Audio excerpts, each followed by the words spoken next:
Yeah boy, Starlogical, find a guide to Steam Deck.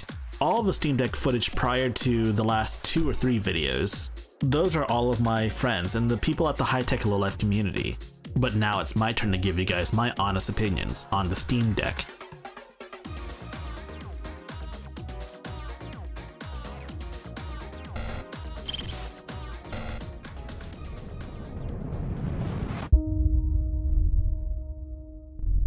According to YouTube analytics, only about 12% of you guys subscribe to my channel. And here's to hoping this percentage number goes up. So if you like my content, please like, subscribe, share with your friends, join my Discord server, and also enable notifications.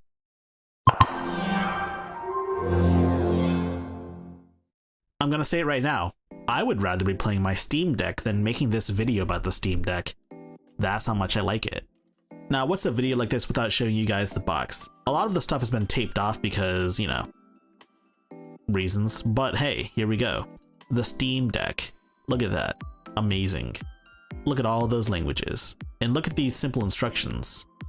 But most importantly, get a load of this. And look at this charger. It's a 45-watt charger, Type C. This will be useful.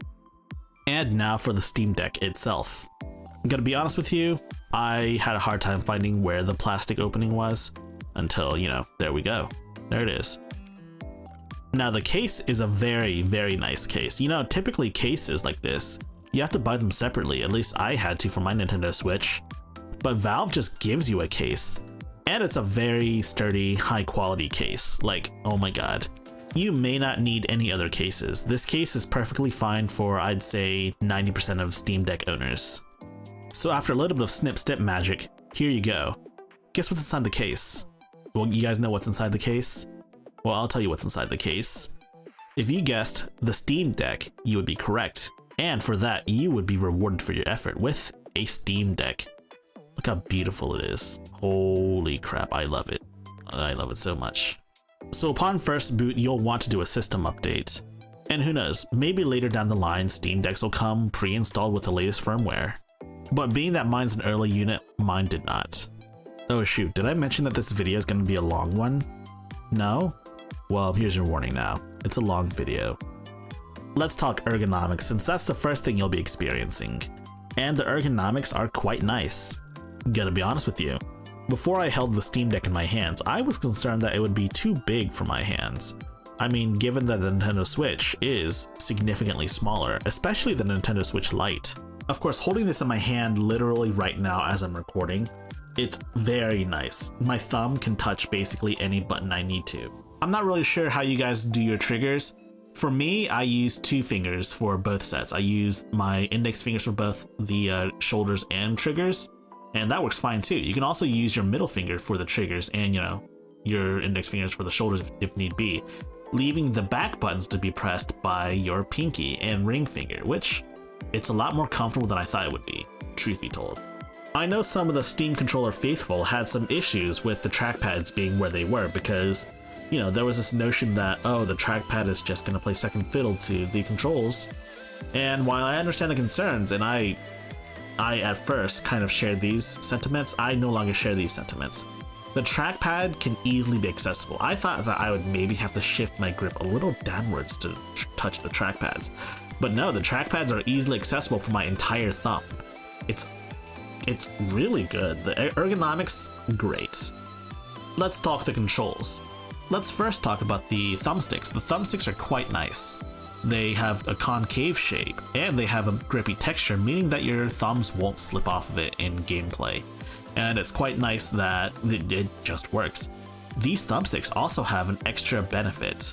If you put your thumb on top of it, it actually has a touch sensor and the Steam Deck can detect when your thumb is on it, meaning you can map an action to, you know, just putting your thumb on those thumbsticks. It's actually kind of crazy. I plan on doing a separate video on Steam Input, so yeah, stay tuned for that. Now let's talk about the D-pad. I kind of wish that the D-pad had a more defined click when you bottom it out. Right? I mean, don't get me wrong, it's not a bad D-pad by any stretch of the imagination. It's a pretty good D-pad, but I just wish it had more of a defined click, especially towards the bottom, because sometimes I can't tell when I'm bottoming out my D-pad. And yes, it's pretty good for fighting games too. It's not the best D-pad, but it's It's very serviceable for fighting games, don't get me wrong.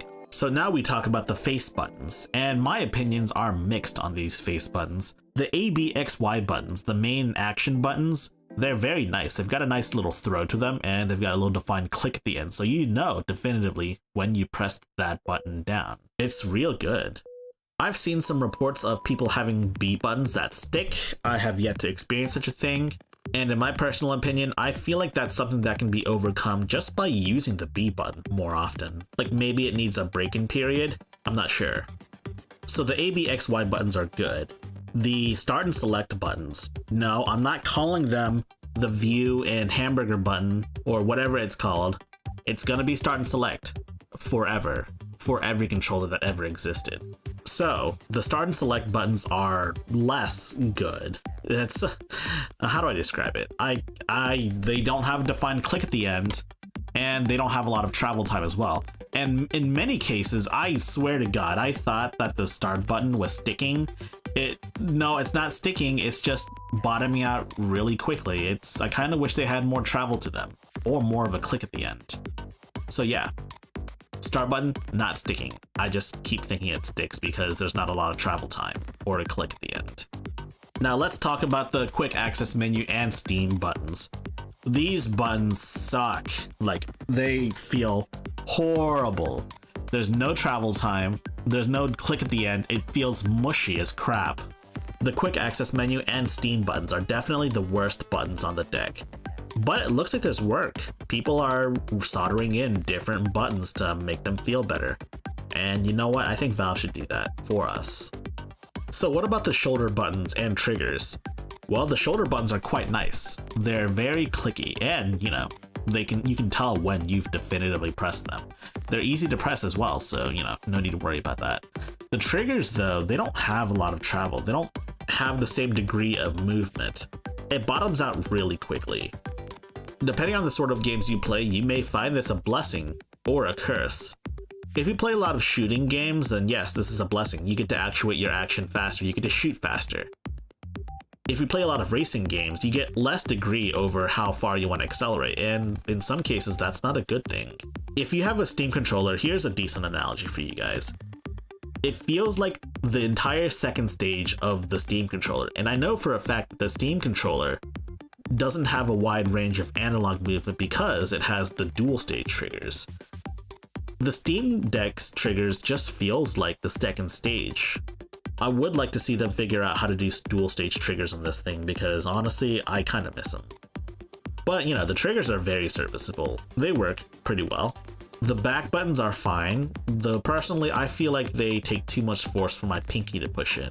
Who knows, maybe my pinky's just weak, I don't know. But I do know that, you know, I can press them easily with my ring finger and my middle finger, leaving my index finger to do all of the triggers and shoulders, which is what I do anyways. So yeah, the back buttons are pretty good. They're clicky, you can definitely tell when they're being pressed in. That's what I like about them. Now, the trackpads. The trackpads are a highly contentious point of interest when it comes to the Steam Deck. Many people would just rather replace the trackpads with nothing and maybe get a smaller unit. I don't believe that to be the case. The Steam trackpads are amazing. You guys have to try them out for yourself.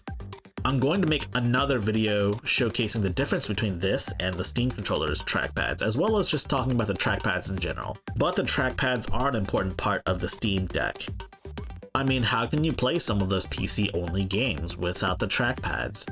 You know, games where you do a lot of point and clicking.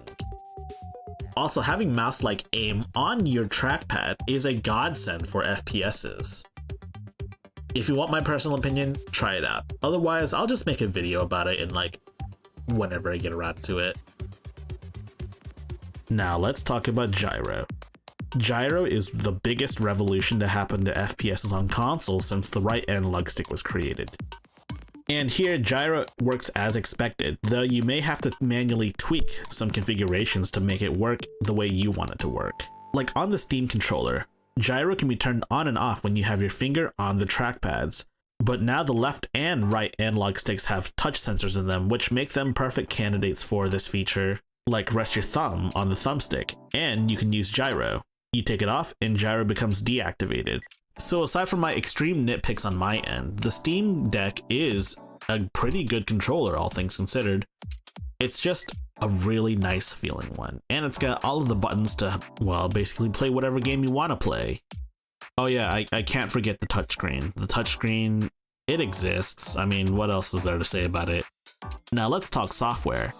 Pre-installed with every Steam Deck is SteamOS 3.0, a consoleized version of Linux. And quite frankly, if I didn't tell you that it was Linux, most people wouldn't even know that it's Linux. All people need to know is that most games run pretty well. Some games won't run due to reasons, but depending on what reasons they are, they might still run on the Steam Deck anyways for some reason. The point is that PC games should generally just run, unless there are special cases, like, you know, Destiny 2. The UI is mostly feature complete, it's just that there's not a whole lot of customization you can do. It's kind of like the Nintendo Switch, how you can't really customize the themes. There's no themes or anything like that. At least with Nintendo though, Nintendo gives you a light mode, but I don't use light mode because I'm not a monster. So now we get to talk about the desktop mode. That's right, you have access to a full Linux desktop. Remember how I said you wouldn't know if it was Linux? Well, now you definitely know that it's Linux. As you may have expected, you trying to use a full fat OS with a controller, it ain't it, chief. And installing Windows on the Steam Deck will result in much the same. So why do you even have desktop mode anyways? Well, for starters, there's a few things you can do. You can install applications that are not on Steam. You can even download and install games from other stores as well. Stores like GOG, Epic Games, Origin, all that stuff. I've done an extensive tutorial on those for regular old Linux desktops, but I think it's about time I make one for the Steam Deck now that I actually have one in hand. Truth be told though, you could use this as a full fat desktop. Let's say you're a college student that's really poor and you happen to have a Steam Deck instead of, like, you know, a laptop. I'm gonna level with you and say that you probably should not be using this as your main computer if you need to do things besides play video games. Like, if you need to write Word documents, for the love of God, don't use the Steam Deck. Come on, dude, seriously. Yes, you could plug in a keyboard and it would work, but like, why though? Just get a laptop, get a Chromebook. So as long as the program has a Flatpak, or you can get an app image or just download it from the internet, it should be good. And look at this, I just downloaded Komiku, this manga app, and it's pretty cool. As expected, you can read manga while in desktop mode. And look, you can even full screen it if you want. That's pretty cool, right? Now here's the more interesting question. What if I didn't want to go in the desktop mode to run all of these emulators or this app or whatever apps you may download in desktop mode?